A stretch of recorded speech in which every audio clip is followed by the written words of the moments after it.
Hey guys, it's Jerome Jr. And in this week's video, I'm going to go ahead and determine if it's worth upgrading your Klipsch floor-standing speakers. Now, if you like me, you already have a pair of some Klipsch floor-standing speakers.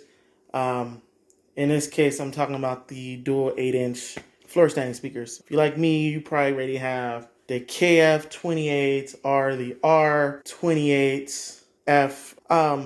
And you've seen the new line of Reference Klipsch floor-standing speakers come out. In this case, what I have on my right is the R-820Fs. You wondering, man, I wonder if it's worth upgrading. Well, you know, I asked the same question. So in this video, I'm going to go ahead and go over to see what have been updated. What is new? How does they sound compared to some Klipsch speakers we already have? And you'll be able to determine for yourself if you should take that lunge and buy new speakers, or you should just wait out. All right, guys, I took the speaker grills off for you to go ahead and see the speakers here. Now, right off the bat, you might notice the color difference. Let me go ahead and explain it real quick before I jump even further in the video. These over here, these are the KF28s. It's the Icon line. That was a signature line that Klipsch made specifically for Best Buy. These speakers right here is the same exact ones as the R-28Fs, which, as you know, was replaced by the new guy over here, the R-820Fs. This speaker is the same exact speaker. It's just all Klipsch did is they switched the color of the woofer. So, I mean, if you were smart like me, you pick these up instead of paying for the R-28Fs when they're the same things. So that's about it. So let me jump into what is similar between the two. There's actually a lot similar between the tower speakers. It doesn't look like Klipsch have made too much of a difference as far as from the specs. Now, it might be a little different when I go ahead and get into the sound dimming and be able to hear it. But let me jump over what they are the same with. They both handle the same power. Each one handles 150 watts RMS or continuous, whatever way you like to pronounce it or say it. And they each handle a max power or a peak, whatever way, of 600 watts. That's the same. The frequency response is darn near the same. They both respond as low as 35 hertz, and the only difference is this one can handle up to 21 kilohertz, but the KF28s and the R-28Fs can handle up to 23 kilohertz. So that is the only slight difference between it, but they have the same tweeter technology, using the same material, aluminum tweeter material in the track horn, the signature track horns. So that is actually the same. Now, the height of them is exactly the same. It's just that this one looks a little shorter just because I haven't put the feet at the bottom is not on these, but they're exactly the same height. So now that's what is the same. Now let me go over what is slightly different between them. There are slight differences, but I don't think they're significant to warrant upgrading. So the differences between them now is right off the bat, you can see the most obvious one. The KF28s or the older style Klipsch speakers are front firing. The cabinets are front firing. The new one is rear firing. Right off the bat, that's the difference.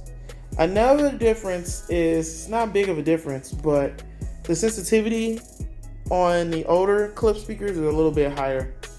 That's another thing to point out. And to me, one thing that might be a deal breaker for some of you guys is that the new reference line floor standing speakers, it does not come with the dual binding posts. You cannot buy wire or buy amp these speakers. It doesn't have the connections on the back. This one over here, the older style one, is definitely, as you know, it's the dual binding posts. You can buy amp them. You can basically wire these subs to a whole different amp if you want, than the tweeter. So that's pretty cool, you know, if that's what you into. But that's the difference. Another thing is that I really don't like about the new one is it's harder to connect wires. Now, obviously, once you get them connected, I doubt you're gonna go ahead and unplug it. But yeah, that's the difference. Another thing that's just different is obviously the look of this. I definitely prefer the look of this cabinet. They did a great job on how it looks. And the grill is, like all their other new Klipsch products, is magnetized. So that's dope. Just right there, that's dope. Now the older style Klipsch speakers, as you know, uses this like post style kind of plug. I can't think right now specifically what the name of it. And as it does work, it definitely gets a little annoying. I mean, it's secured, but it definitely gets a little annoying. Just because when you're trying to take it on and off, it's a lot of work to kind of get it on and off. And sometimes if you do take these on and off a lot, these can come off inside of the actual cabinet and get stuck. So that's the only differences between them. As you thinking right now, that's not much. That's what I said. But let me go ahead and jump into the sound demo. I'm gonna go ahead and listen to some tracks between them and see, is there really an improvement with the new speakers?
Guys, so I listened to both of them off camera, went through different types of music for the demo. I played jazz for you guys. I feel like it had enough difference in treble and bass, mids, and all that for you can kind of try if there is a difference to hear the difference in tone, response between the speakers.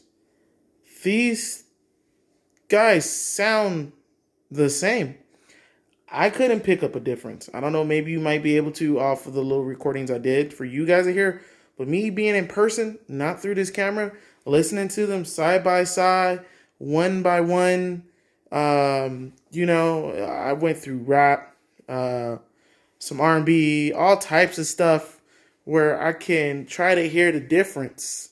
You know, they have the same tone. They produce the same amount of bass. They sound good. Literally, let me tell you how similar they are. As you probably noticed at the beginning of the video, I played both of them. You can literally, it sounds funny, but you could mismatch these, okay, and blindfold somebody and ask them, are they the same exact speaker left to right, and people will be like, those are a pair of speakers that are all the same, and reveal that there are two different types of speakers.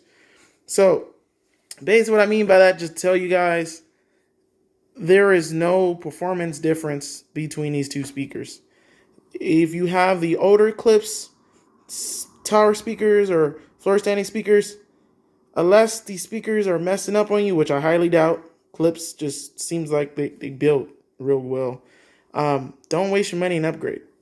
Unless, you know, you want to upgrade for aesthetics, maybe this whole magnetic grill works for you. I mean, I like it too, but I definitely wouldn't be spending money just to upgrade for a magnetic grill. I mean, I do love the fact that it looks better. The sub does look better. I mean, the speakers does look better. The cabinet itself look better. But that's about it. Rear firing, front firing, I couldn't tell the difference between them. They both produce the same response. So the conclusion of this video, guys, is I don't think it's worth upgrading. But hey, it's preference. But I hope you guys enjoyed this video. If you did, hit a thumbs up. You got a question, throw it down in the comments. I'll get back to you guys. And that's it. Drum Junior out. See you guys on the next one.